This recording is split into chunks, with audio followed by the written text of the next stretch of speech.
Two men embark on an adventure. Four legs, four arms, three testicles, and two idiotic minds. Welcome to Murph and Herf's Gaming Podcast. Alright. I'm trying so fucking hard to hold my laughter. Is that too weird? Is that too weird? I'm not sure. Brilliant, especially the free wall part. Hey, testicular torsion is a dangerous disease, people. Get your testicles checked. I know, I had a friend at school who had testicular torsion. He came into school about a week later after the swelling had gone down. And we called him One Ball for the rest of his life. Like half sack from Sons of Anarchy. Nah, Anyway, back on his subject. name was literally One Ball. He hated it, surprisingly. Anyway, game on, folks. As you all know, we have just passed E3. So we thought we'd just do a little sum up of some of our top picks and a couple of things that we were a little bit disappointed about. We're not going to keep you too long. So we are going to crack on with my first pick, first of all, which is probably pretty obvious to most of you.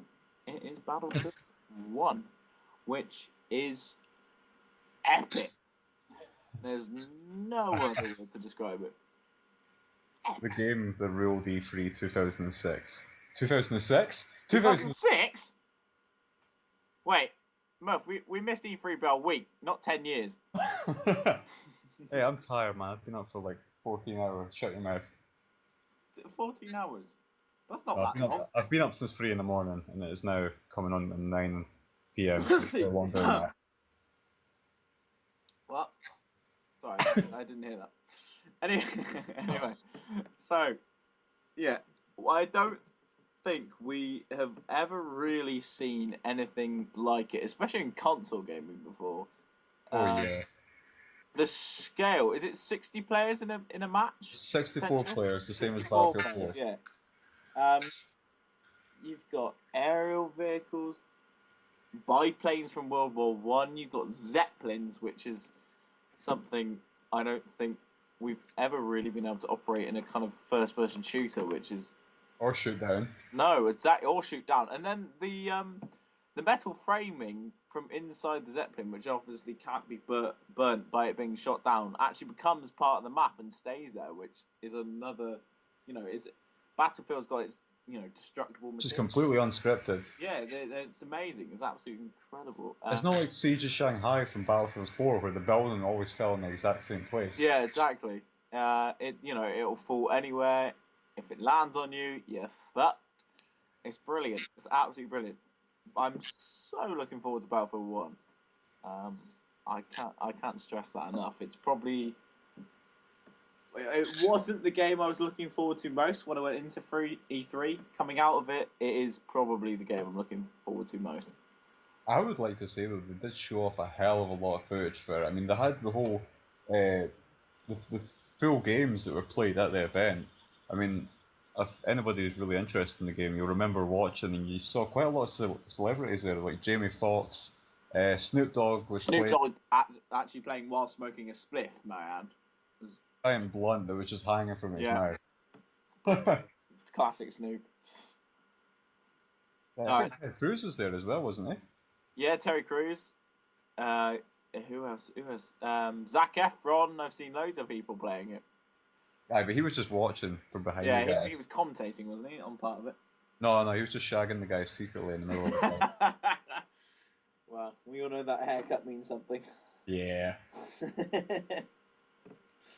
But I mean, it's really nice to actually see some gameplay. Yeah, and it's really nice to see a game franchise go backwards. I mean, let's get this the elephant out now. If anybody remembers listening to one of our previous podcasts, we did slate Call of Duty Infinite Warfare a bit. And funny enough, both Murph and myself have watched a campaign gameplay video of said game just before we started recording this, and you compare like almost. We're not talking about the story, but the quality. I think of the two games, and Call of Duty's always put out quality. It's never always been brilliant story. It's never always, the multiplayer's never really been revolutionized, but it's always about quality. And I think the quality difference between Battlefield and Call of Duty swings and roundabouts. And now I think this year Battlefield takes it by a mile. Yeah. It's gonna crush fucking Call of Duty. Yeah, I think And sheer sales. The only thing that's keeping Infinite Warfare alive is the Modern Warfare package on the end. Which there was some slight footage released, not any gameplay, but like there was gameplay, but it wasn't actually somebody playing, and Yeah. it does. I would get it if it was on its own. Yeah, I would get it if it's on its own. I mean, I do. They did announce that it's just 10 maps and the campaign. Yeah. I mean, I don't remember. Was there any DLC for Modern Warfare one? There probably was. God, that was a while ago. I can't remember. Yeah. But no, just comparing that to Battlefield, it almost makes Battlefield look better. I mean, look at the tanks as well. The First World War tanks, they look incredible. I would like to say as well, just another little thing, because I'm always one for first-person immersion, is that Battlefield 1, when you actually enter a vehicle, you don't just snap inside it, you actually climb into this thing. Climb onto it, you open the doors, you slide yourself in, and then... Sounds so long, so many levels. The pen may have been intended. Innuendo. What with the gunplay? I mean, that was the thing we were really talking about, is how they're going to capture with the old weapons. Yeah, I mean, I've got to be honest. I think some of the physical, the melee combat. I think Battlefield's always done this little animations in melee combat, but you see someone thrust a bayonet through someone's neck and blood coming out and stuff like that. It looks incredible. I think they are going to have to nerf the length of the bayonet charge, though. Yeah. That looks a hell of a long. Yeah, but they're going for realism, aren't they? Not necessarily, how long it takes to actually shove a knife in someone's face. No, but I just mean the length of the charge, because as much as... Oh, you mean the actual lunge itself? Yeah, because you can it's like I don't know if you remember playing Gears 3, the bayonet charge with the retro lancer. You can only do it for a certain amount of time, and I was literally a case of 5 or 7 seconds before you exhausted it. Yeah. Yeah, that's a good point. The thing about Battlefield games is, as much as when they're released, they are updated very frequently. Yeah. Like, they do listen to fan feedback on weapons and that. So Battlefield 4 right now is a completely different game to polish when it released. Yeah, I mean, DICE are known for patches, aren't they? Yeah. I mean, they've done the same on Star Wars Battlefront. They've done a lot of patches on that. Yeah, but I'm overwhelmed by Battlefield 1. Yeah, visually and gameplay wise as well. The destruction, oh my god. Yeah. Back to the inspiration of Bad Company games. Yeah. I mean, you look at Battlefield. I thought the original Battlefields were brilliant, and then, they kind of went downhill a little bit. Battlefield 3. I thought Battlefield 3 and 4 were a little bit tedious. Is it Hardline? Is that? Yeah, I got that one. I got that one. That's had very mixed reviews, and stuff like that. It was a good game, but it was definitely the weakest release. Battlefield needed a kind of refresh, and I think this is going to do Battlefield wonders, because it is that good. Hardline, I know now why Hardline was released, because when they released Battlefield 4, I guarantee you they were thinking about going just straight for 5. Yeah. Because Battlefield 4 had a horrible release. It was so buggy and Hardline was essentially made by another company, Visceral. They had to make that game to give them time to figure all this out to make it for the World War 1. Yeah, it's almost like Master Chief Collection in between Halo 5, isn't it? It's just it's that little bit of a cash maker, that little bit of extra time frame. It's the development. Whereas Activision uses 3 different companies now for Call of Duty. Yeah, was it Treyarch, Activision? Infinity Ward. Infinity Ward Treyarch. I don't pay Yeah. attention. I wish I could remember before going. I can't remember the other one is. Oh well. Anyway, so like we said, ladies and gentlemen, this is just a pick of our favourites. So that was my first favourite. So Murph, if you would like to take us on to your first favourite. Oh, this is actually because it's Ghost Recon Wildlands, which I've played the Ghost Recon games for years. I've bought every single one since essentially I think it was Island Thunder. Yeah.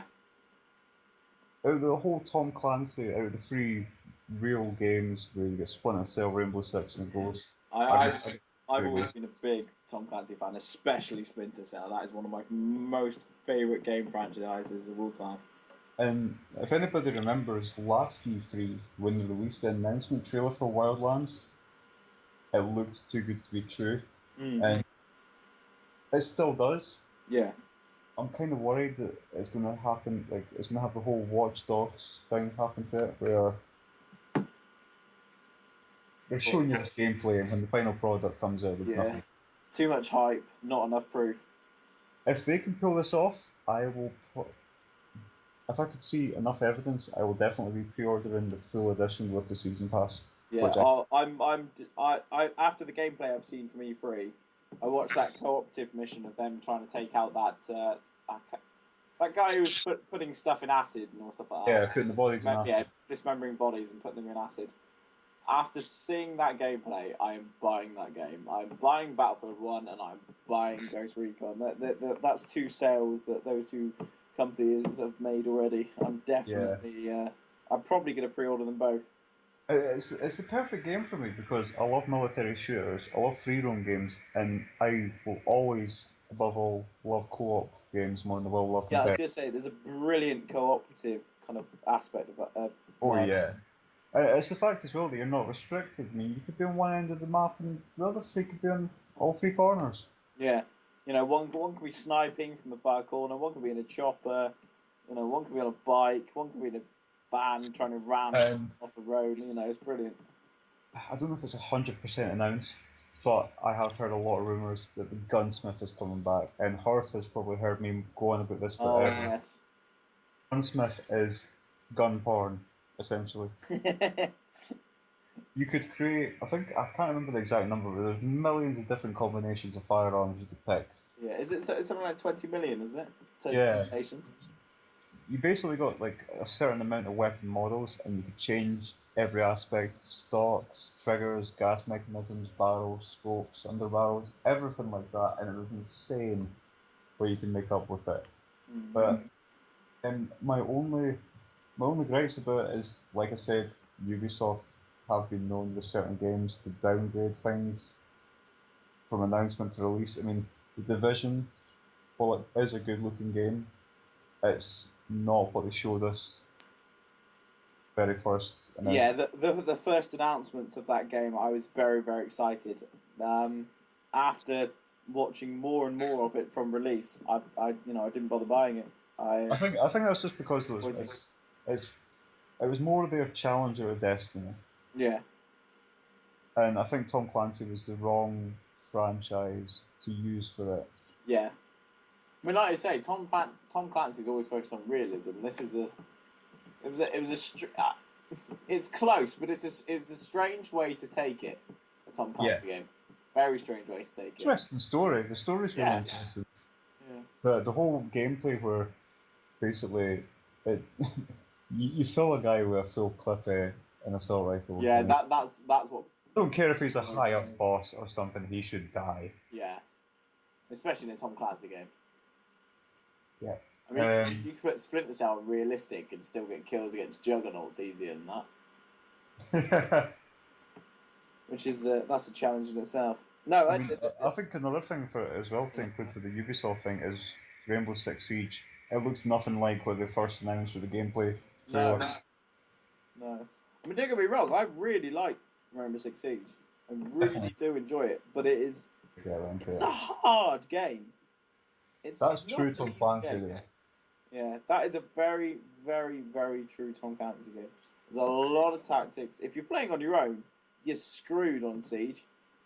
You're Yeah. screwed. You try and play that on multiplayer online, and if no one else is talking, you're in big trouble because you need coordination for that game. And I think Wildlands brings that in. You know, we saw that from that co-op gameplay at E3. Wildlands brings that co-op aspect in, and it works. I mean, you look at the coordination they used in that video to take down that drug, not the drug guy, the body acid dude. That's what I'm going to call him. Body acid. The BCD, no, the BAD, the bad body acid dude, bad. Um, my two last points are the vehicle gameplay aspect looks very smooth. Like when he was on a dirt bike, it looked really fluid. It didn't look sort of like Just Cause with it. It looked kind of blocky, Yeah, you know. kind of Need for Speedish almost.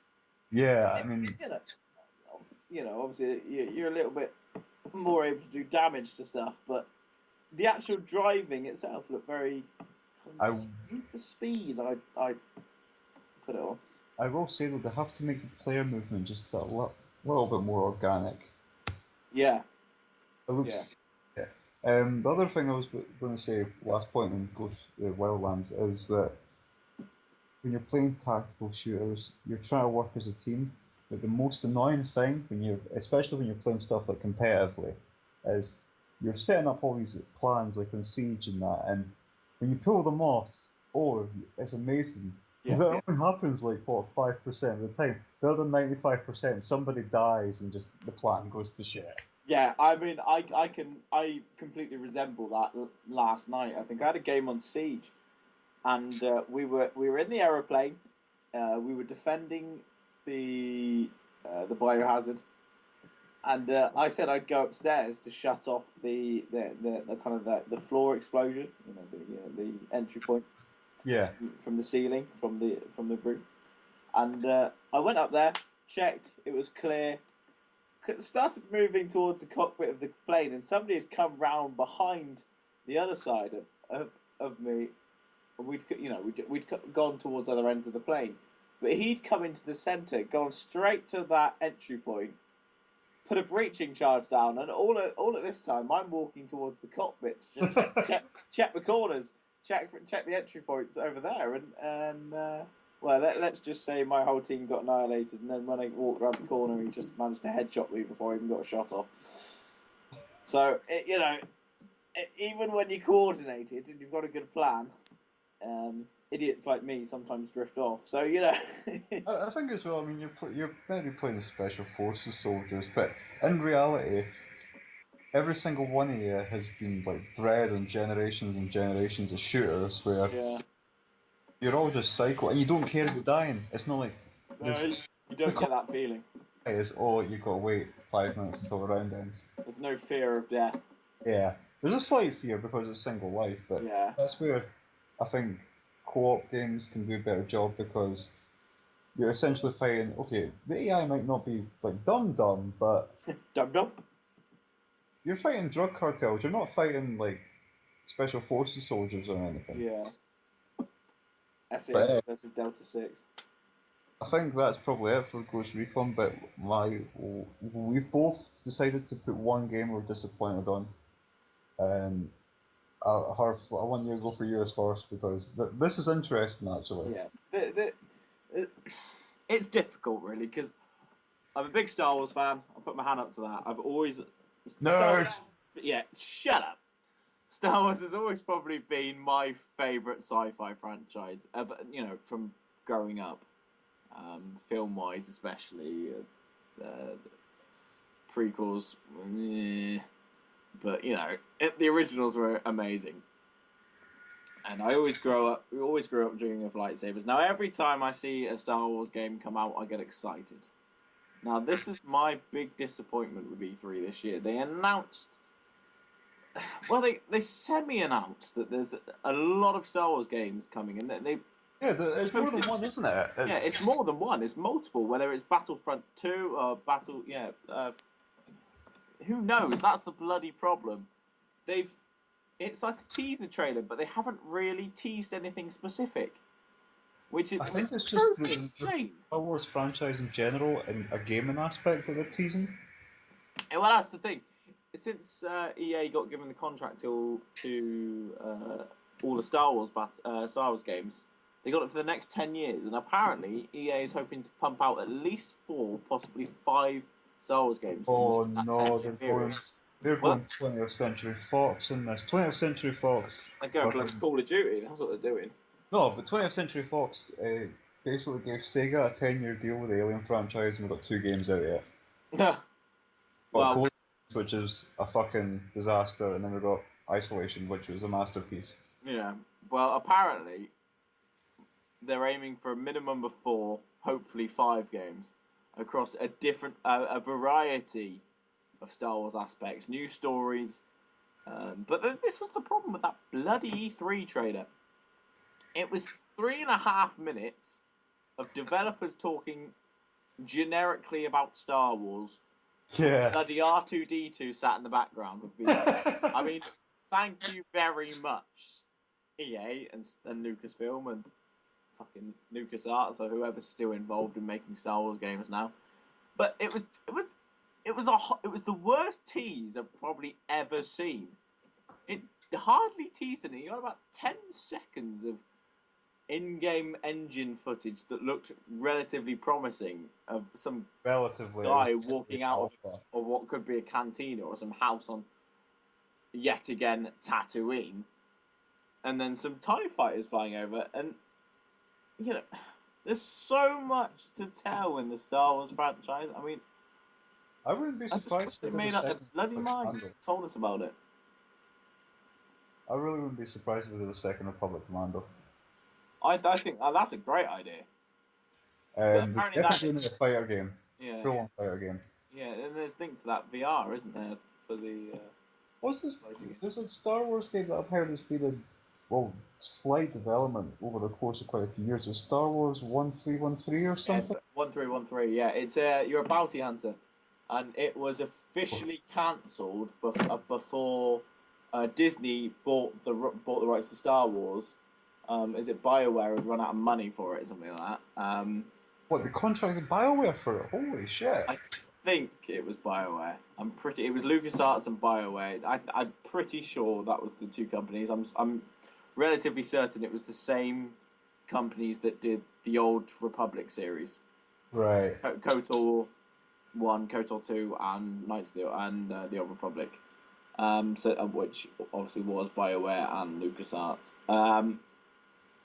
As far as I'm aware, from what I've read and heard, 1313 is back because they were quite far through development, yet they just couldn't get it all the way for some unknown reason to me.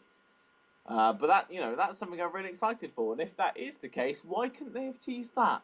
It was quite far through development when Disney bought the franchise over 2.5 years ago. So why can't we see anything about it? And I think they'll release gameplay footage in their own time, because talking about BioWare, we did have a small trailer for Mass Effect Andromeda, which did, but the gameplay footage did look promising. Yeah.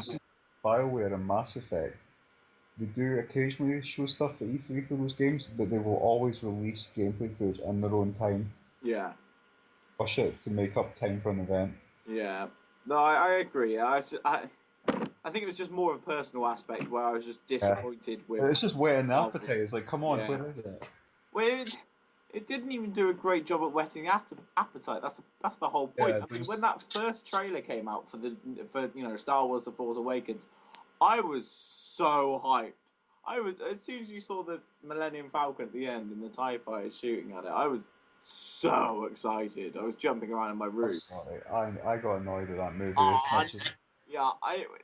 There was a lot of faults with that movie, but the hype, how they did that was incredible. They just don't seem to be able to do it for the games, and it's the same company as Disney now. Disney aren't exactly easygoing; they're fussy, and why they aren't, advertising the games as well as they are the films. Star Wars is a huge, huge moneymaker for Disney. So why they're not putting more effort into promoting it properly? It disappoints me. I mean, just a brief talk about the movies. I'll be happy as long as Kylo Ren never takes his mask off again. Because That- Adam Driver looks more like No, Han hell, Solo came off. and General Leia's daughter, not his son. Yeah, I think the hair was a bad choice. I just thought, who did the cast Bring Me the Horizon for fucking this guy? Yeah. Anyway, that's my Star Wars rant over. Murph, what's your rant about? Well, Gears of War. Come on, get out of the way with. It hurts me to say it, man. It really does. I know. I really grew up with Gears as much as Halo. Yeah. Obviously, we had the beta. Now, when I heard that they were making a fourth game, I had this envisionment in my mind of what it could be, and it's nothing. Yeah. It's annoying because my first idea would be a put Gears of War into first person, which I know a lot of people would hate, but if you think about it, it's a very visceral, brutal game. Imagine chainsawing something with a lancer in first person, and you have That would be quite an experience. flying over your screen. And imagine you're taking like cover behind a car, and you can't even see what's going on. You just blind fire. Yeah. A seriously brutal, immersive set of firefights in that game in first person. Yeah. And my point is, it's been God knows how long since we had Gears 3. The jump should have been a lot greater graphically and game. I agree. And what's this bloody? I saw some footage of it. Why is there some guy with a mounted turret firing frisbees at people? What is that about? That's actually not a chainsaw, but an actual disc saw. No, man, it's a frisbee launcher. Now, what is that doing in a fighting game? It's because obviously ever since the third one, the planet has been seriously affected by the emulsions, detonations, and stuff like that. And sheer quantity of frisbees. Yeah, and basically they're going lower tech. I mean, it's at the very least it's 20, 25 years after the third game. Really? Is it that far? Is it supposed to be that This far? is Marcus Phoenix's son. Oh, okay, yeah. I had very big hopes for the campaign after the beta. I mean, I never played much of the multiplayer. I always played Horde, and they released the trailer about a month or two ago. Because Gears always does a story trailer, like this computer generated, not gameplay wise, and it always has amazing music on it. And this trailer came out with fucking Disturbed, The Sound of Silence, and I thought, yes, I'm it's, oh, I was so hyped for it, and then they showed the gameplay at E3, and I just thought, you're not changing it much. It just a bit of a letdown. there's no E3 announcement. Yeah. It looked so dark and brooding. It looked really horror-like. Yeah. I might be wrong. But it's definitely not getting a pre-order from me until I see more. No, I can safely say myself that that's one that's not getting a pre-order from me.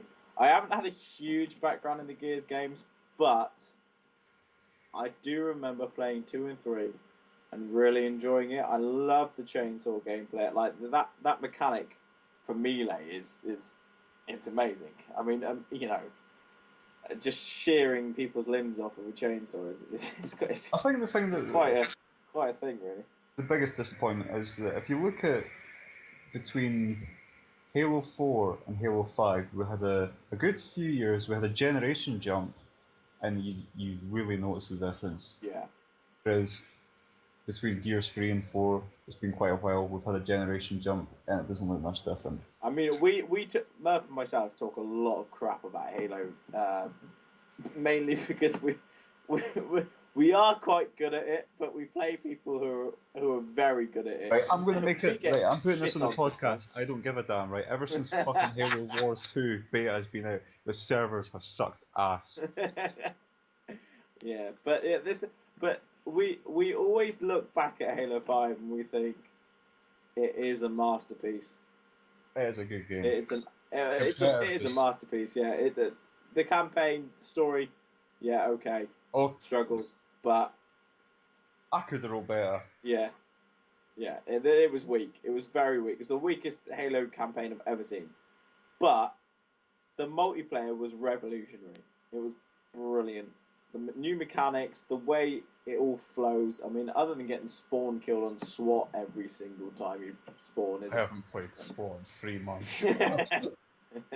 but you know, uh, compared to you look at like Murph said, you look at Halo 4 to Halo 5, you look at Gears 3 to Gears 4. The revolution is there in Halo. It's not in Gears, and it it feels old. It feels old. That's why I wanted first person. I really thought that's what would have made a difference. Yeah. It would be a very interesting technique on the Gears franchise to go first person. And like you say, I think there's possibilities there. I think there's good possibilities there. Anyway, Right, rants off the rants. off the rant. That is our both of our rants over. So if EA or wait, who makes Gears of War? It's Microsoft is publisher, and it's currently Black Tusk Studios, which has been headed by Rod Ferguson, who was a uh, developer on the first 3 Gears. Yeah. Okay. So if they want to contact us with ideas on how to actually run these franchises, then feel free. Um, Yeah. so on to my other pick, my second pick. I want to talk about Titanfall 2. Now, more COD slating on the way, but stay tuned for now. Um, I love Titanfall 1. I loved it. For an Xbox exclusive, for a brand new game, for Respawn's first solo attempt, I thought they did a cracking job. I mean, there was a lot of problems with that game, but they did a cracking job. I mean, you know, there was no story, but you know, it was played for the Respawn multiplayer. staffed by quite a lot of people who used to work on COD games. Yeah, it was. It was. But and funnily enough, the reason why they left Call of Duty is because they thought Call of Duty was going in the wrong direction. So I think they jumped ship at the perfect time. Yeah. Yeah. So I mean, you look at that mechanic, wall running, you know, and all stuff like that. That has been emulated in so many places now. Clambering, being able to pretty much be on every single surface possible. That was in the first game. I hate to tell you, Harv, but I've actually never played the first Titanfall, so you're gonna have to give me a little run through of it. I know kind of what it is. We're no longer friends. Hey, I didn't get it. I'm joking. Right, so uh, you've got your pilots who obviously operate these mechanic beasts called Titans. You know, there's different bodies of Titans, which all having their own strengths and weaknesses. There's a great deal of weapons that you can outfit your pilot, your Titan with, different armor abilities, and the gameplay worked brilliantly. It was fun. Take out a Titan as a pilot, because there seems to be quite a size difference in Yeah, weapons. there is a slight difference in power between a pilot and a slight. Titan. Yeah, but the brilliant thing is a pilot can clamber onto the top of a Titan and open up kind of a hatch which produces the pilot with a view of a kind of vulnerable area of kind of electronics and stuff like that, which Maybe the core or something. yeah, which he can use his main weapon, his sidearm or whatever, to, you know, to deplenish the health of you know the said core or said you know vulnerable point. It does take about 3 or 4 magazines, which you would you know you'd hope for a bloody beast the size of that. You would hope it wouldn't be a one shot as soon as you opened up that kind of area. Otherwise, the Titan would be pretty fucking useless. But We're looking at you, Halo 5 Mantis. yeah, yeah, the most vulnerable vehicle ever produced in a game. Even the Hannibal's weak. Yeah, even I got my Hannibal out the other day, and I didn't even get a kill with it. That's how, it's so overpowered. I basically turned left, and I should have gone straight on, and somebody's already on top of me. Yes, that is the only time a man has ever been on top of me. just to clarify. Apart But from yeah, me. so, you dirty bastard. Bag. Teabag. Right. Anyway, back to Titanfall. Yeah, so that's kind of the gist, and you know, you were a separatist, or you were kind of the government forces, and you know, it's kind of stereotypical kind of story there. It wasn't a full-on story. It was a campaign played through multiplayer. It It's an worked. interesting idea, actually.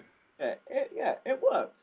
It did well, and it was great fun. You also had robot AIs, and you had Yeah. soldier AIs as well. You know, It populated the game map more, didn't it? yeah, and it was good fun. You got points for killing your AIs as well. They weren't just completely useless, you know, non-existent kind of AIs. They Every could target that kill you you. can shoot at isn't a super sweaty bastard. Yeah, exactly. They could kill you. They you know, they were relatively easy to kill, but you know, they could kill you.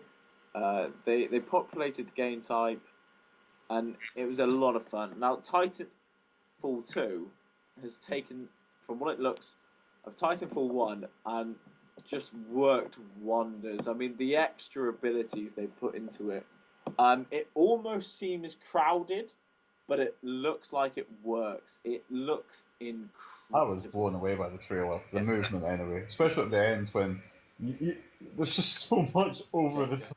I mean, I apologise to any COD fans, but Call of Duty's movement over the last couple of games sucks dick compared to Titanfall's. I mean, Titanfall's movement looks insanely. Back, move over. It looks so good. I'm so excited for this game. And I tell you what, that is probably we've talked about, you know, 4 games retrospectively in this podcast. I'm pre-ordering 3 of them. This is my 3rd. I'd like to point out as well, because I'm a big story player, is that I'm really interested by the story in this game. Yeah, there is a full-on campaign in Titanfall 2, which is, you know, a lot of people will be pleased about. I reckon my favourite character is going to be the Titan. Because he is a character which I love. Yeah, I'm just looking forward to getting in a Titan versus Titan battle again, and you know, just There's aliens in the game. There's actually like creatures you can shoot in the campaign that, if I understand right, in the trailer. I haven't actually seen that, but I will be quite excited to do that. I'm looking forward to Titanfall, and the reason I slate COD so much is because it's not Call of Duty anymore. No, we were saying this before when we were watching the campaign gameplay. Yeah, Infinite Warfare. You know, Murph, we did those statistics on a couple of podcasts ago about, you know, the likes and dislikes. That campaign gameplay we've just watched. Yep. It has on the official Call of Duty page. It has 735,447 views, 46,000 likes, 61,000 dislikes. So even on the campaign gameplay, it's getting slated. It's not as much though. Call of Duty anymore.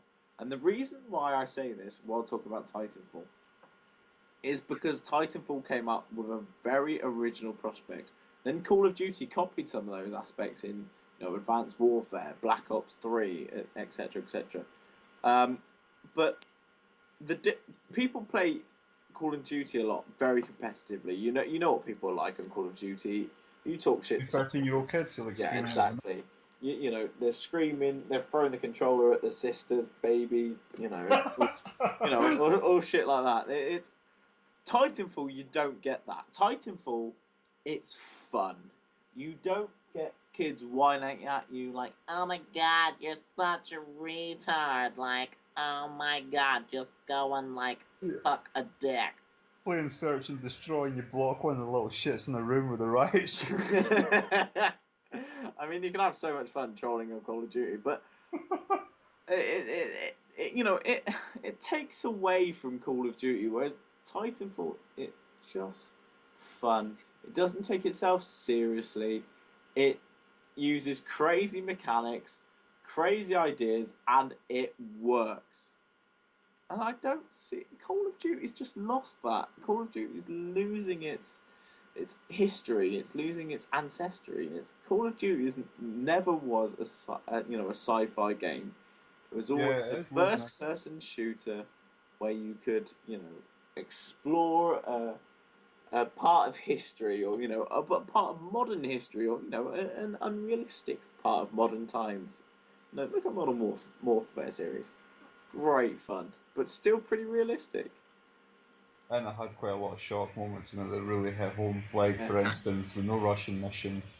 Um, the original Modern Warfare, when the nuke went off, yeah, yeah, exactly.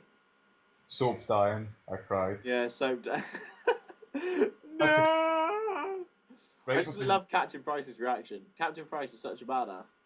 oh yeah, Absolute let's legend. get in a couple of juggernaut suits, storm the place. Yeah.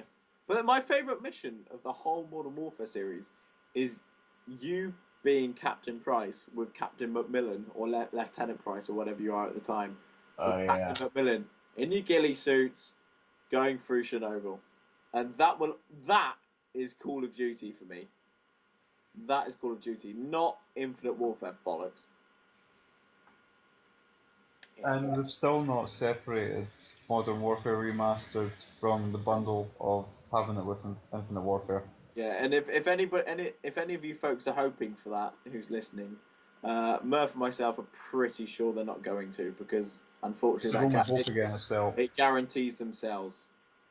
People love Modern Warfare so much that people are going to buy it, and unfortunately, I might be one. It will come down to the wire. I We'll, think we'll honestly, see I think it'll how. come down to how much money you have in the bank by the time it comes out. Yeah, I'm. I have definitely no plans of pre-ordering. I will say that. Oh no. Yeah. Whereas Titanfall 2, hands down, going in the pre-order box. I might as well just go on Amazon right now. you know. So, anyway, Titanfall 2, great fun. Mechanics look amazing. Gameplay looks enjoyable. I will be purchasing that game. So, Murph, on to your second choice. um, One of the biggest surprises from this E3, actually, for me anyway, because I didn't actually think it would ever happen, State of Decay 2. Yeah. But Bit of a shock, really. it was. It was. The trailer itself was quite mysterious until you actually see the State of Decay logo getting wiped on the car hood when the blood's getting wiped off of it. Yeah. This is going to be some sort of shit Walking Dead game, isn't it? And I was Yeah. like, no way! Yeah. Holy shit! Yeah, it's been I said before we started recording this that I've looked at a lot of top fives recently just to get a feel for what other people's top five announcements were at E3, and State of Decay, it's not always in their top five, but it's always in there with honorable mentions and stuff like that, and a lot of people seem to be excited for this game, and it looks brilliant. I think it's just the fact that, well, originally when the trailer first came out, literally on the floor at E3, people thought it was an MMO, but it's only 4-player co-op Yeah, down the MMO route, but then, to be honest, it just created too much problems, so they just wiped the slate clean and restarted it. yeah, I just think State of Decay was just such, for a console game, I mean, obviously you get like stuff like DayZ and HZ1 and stuff on the PC, yeah. but had a proper zombie survival game on consoles. Yeah, and it's the mechanics that have always been a bit of a problem, isn't it? But I think Yeah, it was about. there's a bit of hope in this. I think. The original release was a buggy game, but I think its mechanics were what kept you gripped to it. They were so original, so good. I mean, Yeah, I never actually had to sneak through a house at night time, collecting supplies at the fucking cupboards, being worried there was going to be a zombie in the house. that's what I'm like when it comes to yours. Dude, you've never been up to mine, and trust me, I'll be like fucking Slender Man when you visit. We stood over your bed like, "Hello, Teddy." Yeah, and I'll literally, my eyesight will just blur out. You won't even see what happens to me. It's another thing. It's a co-op game, so it's going to be so good. Yeah, no, And it looks very promising, and I didn't play the first one. I have to admit. as long as they fix, as long as they improve the melee combat system and sort the bugs from the Yeah. previous game. Mind you, there's a lot of games we can say that about. Melee combat seems to be very on or very off. Yeah, It's, I mean, that just very quickly back to Star Wars. I mean, being a Jedi in Star Wars, the old Battlefront series was great fun. You could cut through anything. oh yeah. The new one, they seem to have screwed up a little bit. The heroes don't feel like heroes, and it's that melee combat. So Except Darth Vader, his presence on the battlefield, it's like, oh look. yeah, still the melee combat's just not quite there. It's. I mean, yeah, there's definitely a presence. I've shat myself a couple of times running around the corner as a rebel and Darth Vader's walked around the corner. I'm literally screaming. I'm like, ah! Which, funny enough, is also my excited voice. So maybe I was excited about seeing Darth Vader. I'm being killed by Darth Vader. Yes! I'm so happy. Yeah, but games need to sort out the melee combat systems. And like you say, State of Decay 1, from what I've seen, I didn't really experience it. It struggles. It had like a couple moves for each weapon. It Yeah. wasn't versatile enough. It's pretty weak. Yeah. Very But repetitive. if it can get that, and I've said it a few times tonight already, there's a lot of promise in that game, and I am excited for it. Like you say, a good kind of zombie game on a console. Damn right. I mean, we did have the Dead Rising 4 trailer, but to be perfectly honest, State of Decay has beaten Dead Rising into a lot of top fives. It's been Yeah. crap. it just looks too over the top now. Yeah, and we've been saying that about a lot of games, haven't we? Yeah. I mean, I think game designers seem to be forgetting that in some occasions less is more, Yeah. and I think I'd definitely say that. yeah, a lot of game designers are struggling with that. I'd like, just before we go to, because not really much to say about State of Decay, but honorable mention, Skyrim remaster. Yeah, that Yeah. that should make a lot of money. I would imagine. Yeah. I think that's going to be a big money maker. It's a I'm smart def- business decision, and that game is amazing. To be fair, watching Game of Thrones puts me in the mood to play that game all the time. Oh yeah. That and The Witcher. Oh yeah. There's some news about The Witcher at E3, wasn't there? Yeah, it was a Gwent card game because you had obviously had the Gwent card game was in The Witcher 3, but this is actually a full game dedicated to the card game. Oh right, okay. I never really played much of the Gwent card game, but mostly because, I wanted to roam around a giant land and slay monsters. Yeah. Plus I was shit at it. But I think, to be honest, CD Projekt are working on a new title. I do not know. I've not finished The Witcher yet, to be honest. It might be the last one. Yeah. Because in the two DLCs that were released, the last one that just came out, in the description it says it's Geralt's very last contract, so I'm assuming that this is the end of it. All right. Yeah.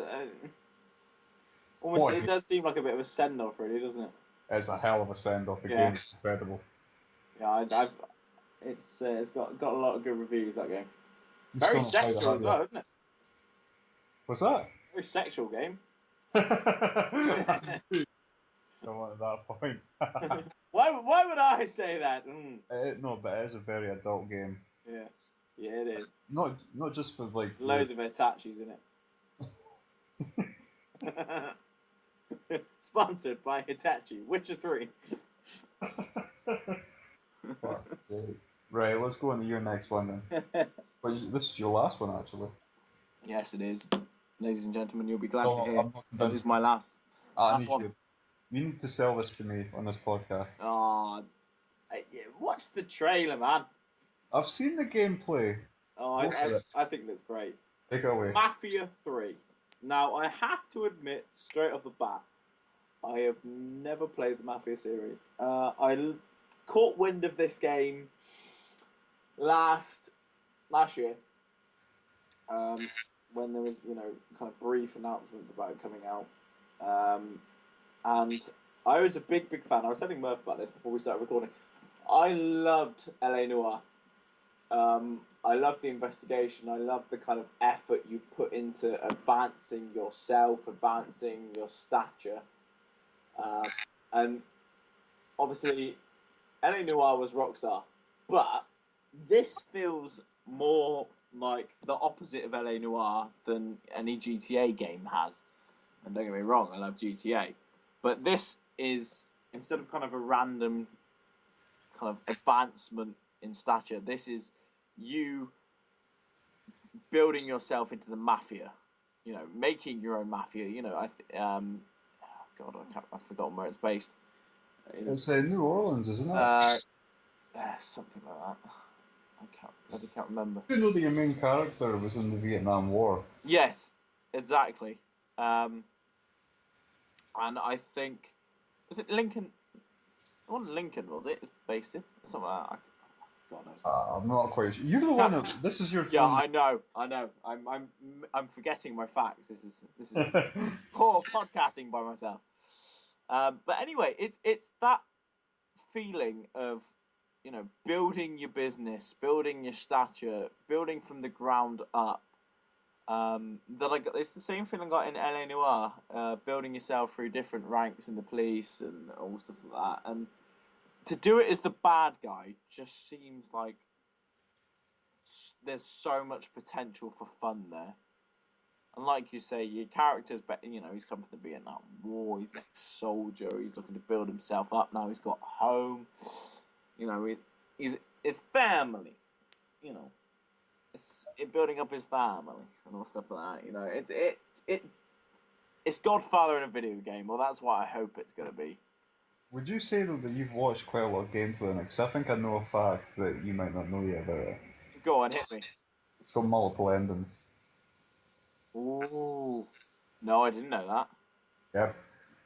I've watched a sizable amount of gameplay. I haven't looked into it that much because it's one of the few games I'd like to keep most of the aspects secret. It's because I've never played the franchise before. I kind of want to go in not knowing a lot.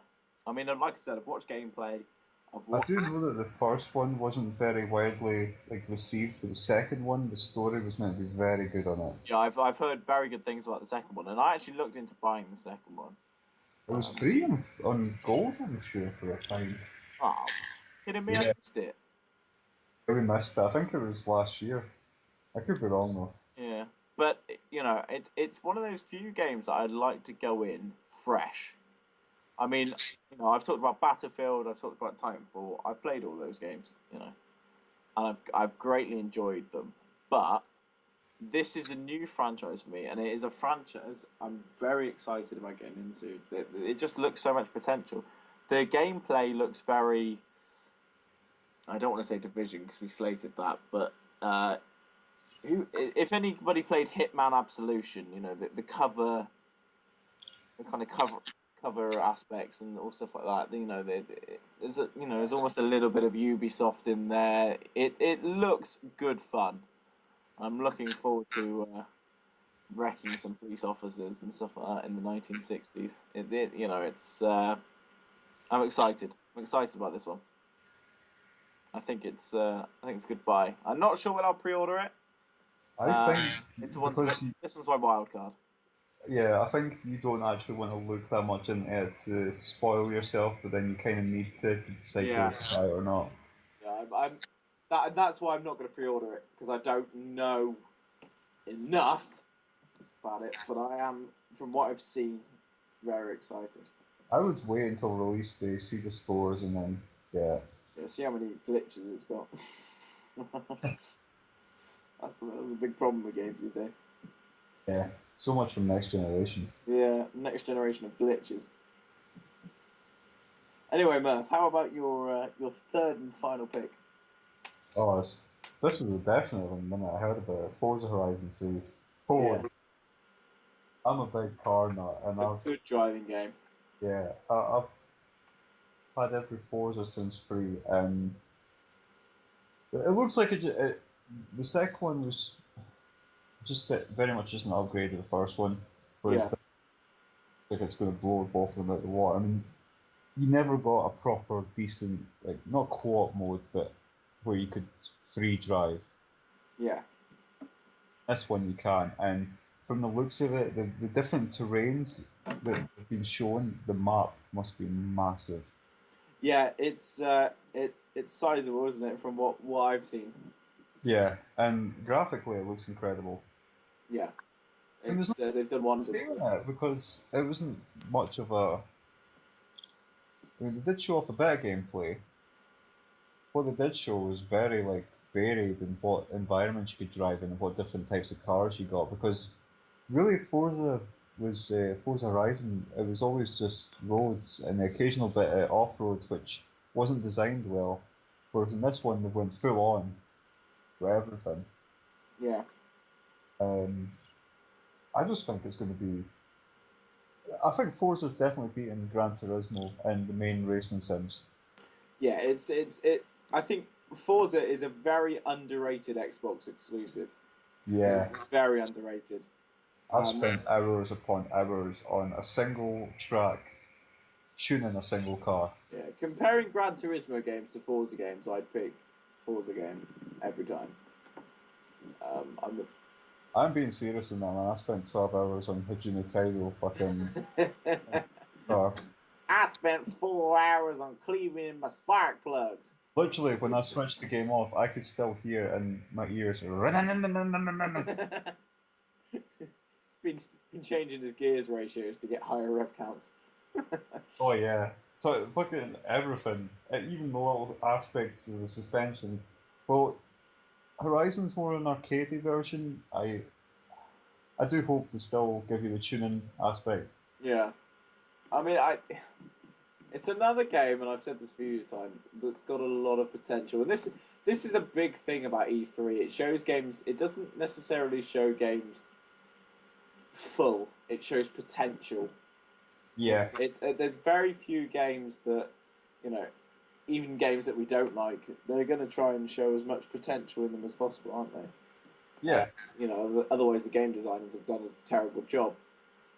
But I think Forza is another game that, if it's done well, it's going to go brilliantly. I'll put I'll put I'm the very greatness of excited. Forza in perspective for you, Harf. I bought a Datsun 510, which is a very, very retro version of pretty much the Nissan Micra. Yeah. I beat a big guy in a drag race with it. See, yeah, but I'm not surprised. You're in a woman's car. He probably underestimated you.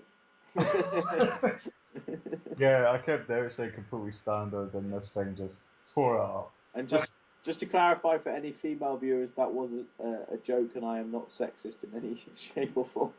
Hell yes, you are. No, I'm not. I love women. Yeah, whenever you can eventually get your hands on one. Ha ha ha. Tell Michelle I'll be over later. Nah, don't worry. She likes a real man. What's she doing with you then? Shots fired. Man down. No. I Anyway. turned, man. I'm, slow. I'm bleeding out. I'm bleeding out. Medic! There's no defibrillators in this game. This is life. Wait a minute. This is a band of brothers. So we're pretty much done with the game. I mean, can you think of anything, even just a little bit? No, well, the funny thing was, I've had an honourable mention in my head all the way through this last hour, and I've just forgotten it. Scalebound? What was that? Scalebound? No, it wasn't. No, I can't remember it for the life of me. So, on that note, I think we'll move on to a little bit of console news. A Unless little. you've got something to add. Definitely emphasised a little bit.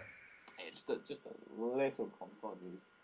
Um, just 40% smaller console news for the first edition of the new Xbox One. The Xbox was it Xbox One S, isn't it? Yes. I'm surprised they didn't call it the Xbox 1.5, knowing Microsoft's marketing technique at the moment. Okay, we already know about the Scorpio But I wouldn't be surprised if they called it the Xbox. Xbox 1 3/4. Like the train station, Harry Potter.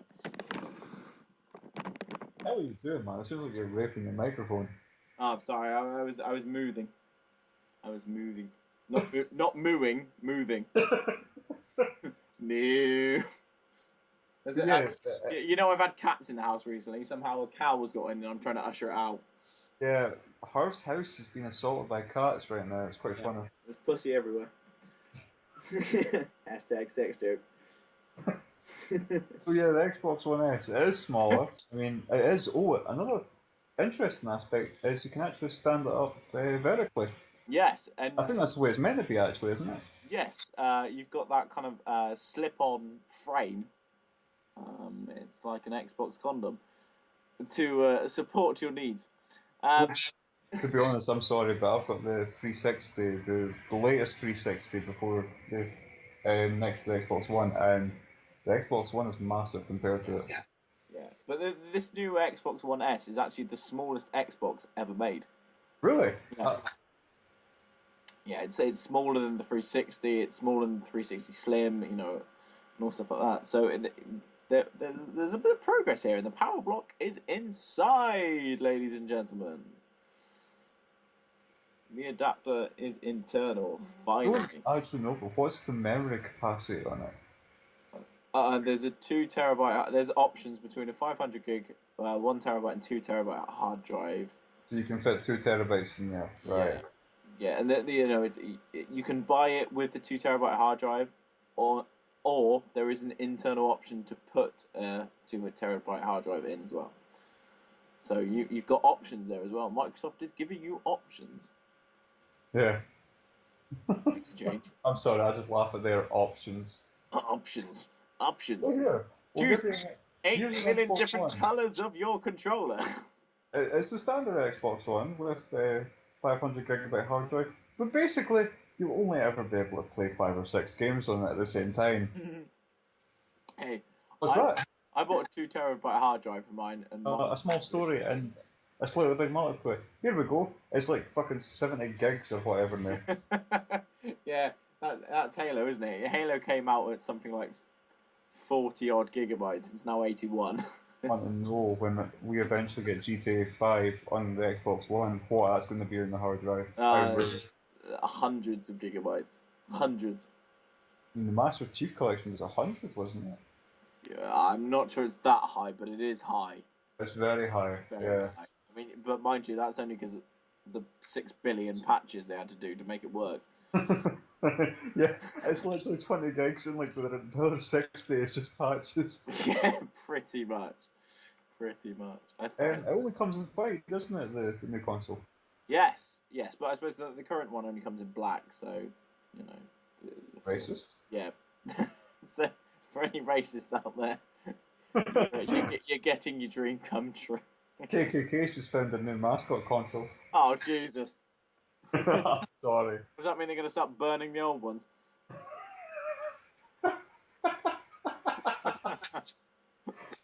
Fucking arseholes. Right, Yeah. I have to save myself there. Yeah, can we just acknowledge that we do not support any racist organisations? No, hell no. Yeah, right. Look how racist I'd like to say we're very grounded Aye. people. Although I don't know about Scots. Scots are a pain in the Fuck you. ass. I will admit I can be racist against English people. That's part of being Scottish. Um, Another thing on not on the console aspect, but we also they announced you can get your own controller design. Yes, and there is 8 million different combinations you can potentially have. I'm And not I've already designed 4 of them. And they really actually look really good. And I've got my gamer tag printed on all of them. I haven't bought them because they're like, really chuffed by that. yeah, I Surprisingly, think I think the equivalent price is about £55. So they are a good 15, 20 quid more expensive than the generic controller, but it is the upgraded controller. So, you know, it's not the elite, but it is the upgraded controller. and there'll be some sort of guarantee on them. Yeah, better life from the batteries. You know, it's more efficient. There's the Bluetooth range is longer. There's better material. The controller's made out of better materials. the thumbsticks are more responsive. So if you're trying to 5-shot one on Halo, it apparently makes it a little bit easier. Really? Because apparently my pistols are shooting BB rounds ever since this fucking beta came out. You can't shoot anyway. What do you expect? Hey, don't start. You know I can shoot better than you can. Depends what gun we're talking about. Hey, which one of us are actually going to get a controller with Morgan Freeman put in the bottom? You remember the insurance advert by More Than, where he's like, "I am more than Freeman." Yeah. I might just get more than Freeman put on my controller. Jon Snow getting white. Jon Snow, Jon Snow in the cave, going down on some whaling Jon Snow. You want to know what a chat session in the Xbox is like with Harv? That's that. So Hey, don't forget Cotton Eye Joe. you put that on this podcast, I will slit your I throat. think if I put this on this podcast, I'll probably get sued, so I'm not going to. I do not own the rights to Cotton Eye Joe. So, will you get an Xbox One S? I'm sorry, where did you come from? Shut up. Where did you go? I'm so tempted to hit play. There's something missing in this newspaper. A certain article of the avian variety. Don't you know? I just assumed that everyone would know. No, what? Brian, don't! I said the bird. Yeah, so Right, you anyway, back to bloody Xbox, man. you Stop get too eating. carried away in this. Anyway, it's all your fault. Shut your mouth. Right, what were you saying? Am I going to get the next Xbox? Yeah, the S. I'm probably not going to get the S, but I probably will get the Scorpio. Right, so we're going into this subject here. Yeah. So what's your view, Murphy? You getting the S or not? No, I think it's not worth it. I mean, it's nice enough you get a 2 terabyte, but you could just as easily get an external for a much cheaper price. Yeah, my external. Just to clarify, ladies and gentlemen, if anybody's looking for an external, I bought mine. It's a 2 terabyte, fully compatible with Xbox One, USB linked external hard drive, and it was on Amazon at the time. I think it was about £50. So they're not hugely expensive. You can get ones cheaper than that. You're probably looking at a little bit worse quality, but at the end of the day, as long as you protect it, take care of it, you're probably going to be fine with that anyway. So Tech help actually, Harv. You know the Xbox One console, and you know where you've got on the left-hand side of the front, you've got that USB slot. Is that for the externals? no, you've got 2 USBs on the back. You've also got on the side is where I actually plug my controller into if I need to charge it. That's Right, okay. I just wanted to know because it seemed kind of different compared to the other 2 USBs. So I thought, oh, okay. I'm under the impression that one of them's a USB 3, the other 2 at the back might be USB 2s. That is one thing they are upgrading on the S actually. All USBs are USB 3s now. I think the S is slightly more powerful than the Yeah, just there's slightly, not, yeah. yeah, there's not a huge buff. I think It is in a it's smaller package, though, so what do you expect? yeah, It's a good thing that they're actually managing to fit the same power in the smaller design. yeah, yeah. It'll be interesting to see how the heat sinking goes with that power box inside. Yeah, I was actually, the thought just ran through my head. White Xbox. What happened the last time with a white Xbox? Spin of death. Burn, baby, burn. Oh, that was crushing whenever that happened. Yeah, Oh. and then you get the red light of death as well. That was a famous 360 notion, wasn't it? Good old next generation. Yeah. Anyway, yeah, it might be slow as hell, but at least you don't get a red light. I want you to go first for this whole Scorpio announcement thing, because Right. I'm gonna do my typical position on any console that I've ever bought. I'm not gonna get it straight away. I'm gonna give it 6 months, allow them to patch whatever they need, allow them to, install anything they need manually, and I'll probably get the second wave of consoles after they've bug fixed the first. yeah, anything. Yeah. It's I'm looking at the power. I'm looking at the power. It's over 4 times more powerful than the Xbox One. It's almost 5 times more powerful. It's all 4K. It's all HD recording. to be fair, the stats for this thing are off the chart. They're PC standard, and they're very good PC standard as well. It's at 6 teraflops. Teraflops. It sounds so stupid. Flop. Yeah, I when I say teraflop, I always think, am I making this mistake? Is it terahertz? And I'm pretty sure no, it is teraflops, but it is a strange word. Teraflops. That's There's what I one say. thing I'd like to Yeah, one thing I do recall from the video is that they said that it can process something like plus 300 gigabytes a second. yeah, it is huge. It's Like I like said, that's more than half my hard drive. it's very high standard PC standard. It's gonna, from apparently, and from what I've seen on a lot of YouTube videos from like the No, SourceFed Nerd and all stuff like that, all these gaming channels, PS4 are worried again, and they haven't been worried since the 360. Sony is worried about the Project Scorpio. Apparently, Neo is not shaping up compared. They actually announced Neo at E3 because I never watched the Sony conference. It was all. See, both of them were very mysterious, weren't they? Yeah, it was. They both did very similar things. There was no true confirmation of Neo, whereas there was actual confirmation of Scorpio. But and can I just say, Neo versus Scorpio. Scorpio sounds cooler as well. But I actually know why they did Neo. I know there was some idiot in Sony who watched The Matrix yeah, and thought of the line at the end of the movie where I'm going to create a world without limits where anything is possible. yeah, it was kind of an But obvious. that's wrong. But I'm looking at the stats of this thing. It's it's going to be way more powerful than anything Nintendo puts out. It's up there with PC standards, very high PC standards, and it's gonna have my favorite games on it.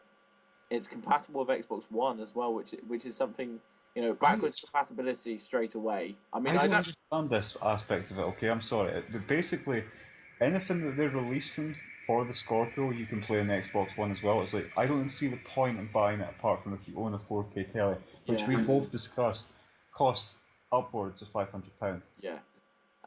So if any Americans are listening, that That's like 600, that's $650, $700 mark. So it's a difficult one, but it's at the same time it's next gen. When there will be games coming out around the Scorpio mark that the original Xbox One will struggle with. Yeah. I mean, I'm not gonna want to play Halo 6 on this Xbox.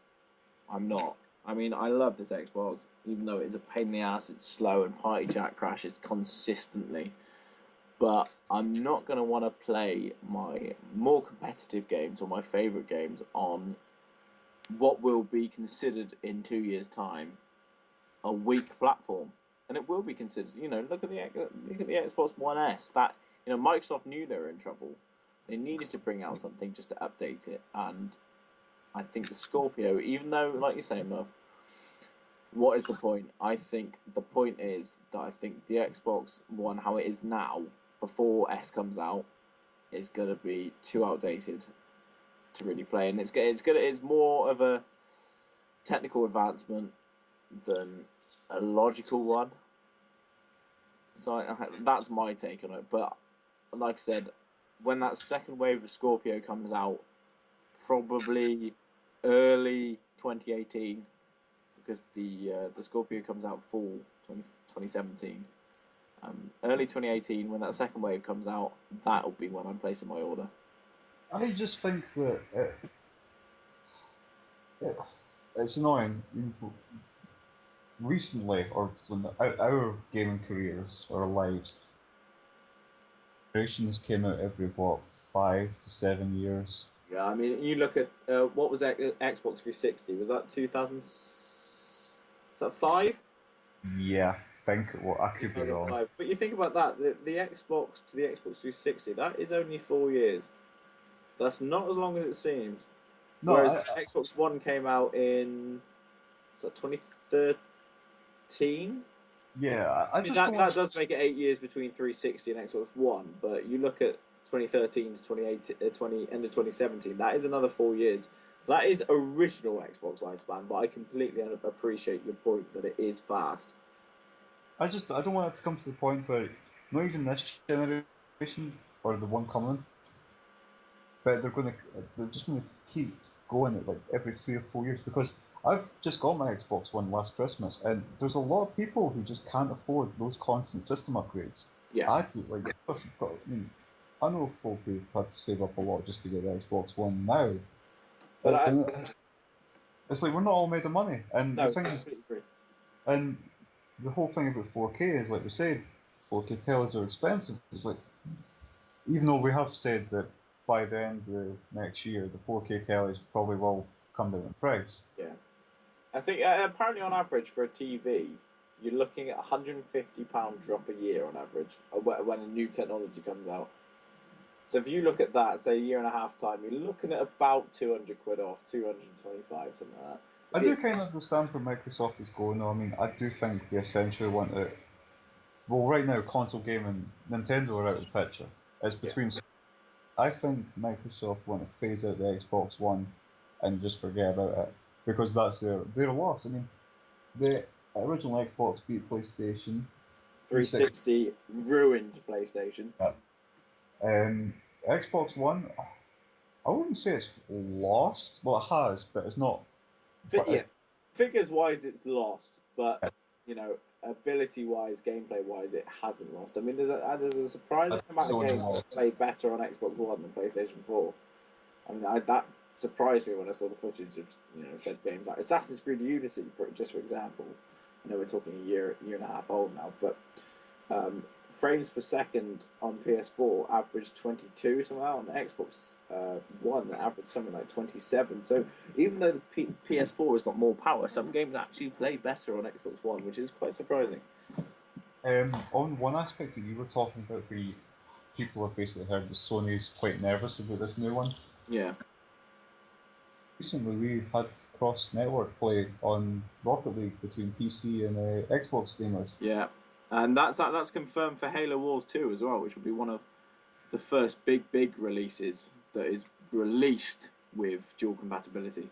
I'd like to say that Rocket League has become the 4th best-selling game on the Xbox, though.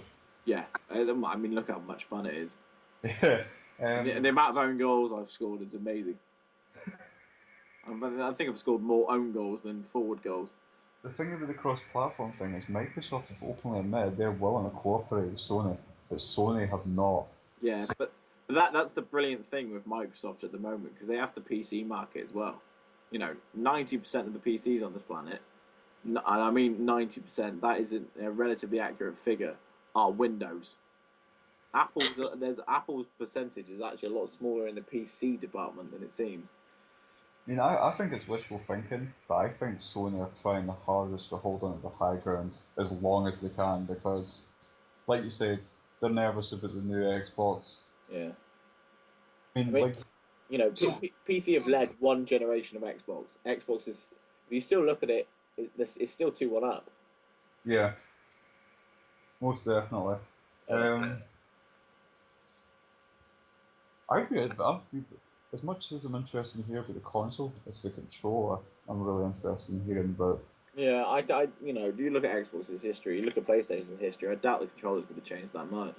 No, but I have noticed a hell of a difference because I went back to the 360 to play GTA 5 to get some money. Oh, yeah. The difference is astounding. Yeah. Everything, the sticks, the triggers, the buttons, it's unbelievable. Yeah. I actually wonder if with the Scorpio, if they're going to go for a standard controller similar to the Elite. Yeah, it would be probably a smart idea to do so, wouldn't it? Yeah. I'm trying to think if there's anything else in the Scorpio. Price. Let's talk about price. Yeah, we don't really have much to go on there, but I've heard rumors and speculation that it's not going to be as expensive as a lot of people are expecting. I'm hearing figures of roughly around 400, which is a lot. Thank God. But it's not as high as a lot of kind of scaremongering is placing it. 600 to 700. That's what Yeah. that was the worst I've heard. Yeah, I've heard low end 400, high end 500 is what the sources I've seen. Yeah, and the thing is, I mean, okay, it's a very advanced console, but at the end of the day, they've got to sell them, and Exactly. people are not going to buy a console that is on the later end of $1,000. Yeah, but that's the thing. You can, I think this is part of Microsoft's kind of tactic is they're aiming it towards a PC price. You know, a computer box, CPU or stuff like that. Yeah, do you not remember how much the fucking PlayStation 3 was compared to the 360 when they both first came out? I can't remember. It was more expensive though, wasn't it? Ridiculously priced. Yeah, but that swapped between Xbox and PlayStation in this generation. Xbox One was way overpriced, and that's why PS4 got off to such a momentous start. And you think if the prices were the same, would PS4 have that bigger market share? Because Xbox had the bigger market share in the previous generation. See, I think there's a very distinct difference between not just the two consoles, but the two companies in general. I think that Microsoft with Xbox has much better contact from customer to company than Sony does. Oh yeah, I've heard atrocious reviews about Sony's kind of customer interaction. Yeah, and it's not just that. I mean, Xbox has been more of a social experience. I mean, come on, Xbox Live has always ruled the online gaming. Yeah, and even though you have to pay for it, There's a reason you have to pay for it. It's so much fun. I mean, I think about you, think about Ethan, and Oh, you think about so many me? people that we've met. I don't think of you like that. Not in the shower. But so many people that I've met and I've enjoyed talking ridiculous crap with day in day out. I wouldn't know anything about Cotton Eye Joe if it wasn't for Andy. So we can blame Andy for that.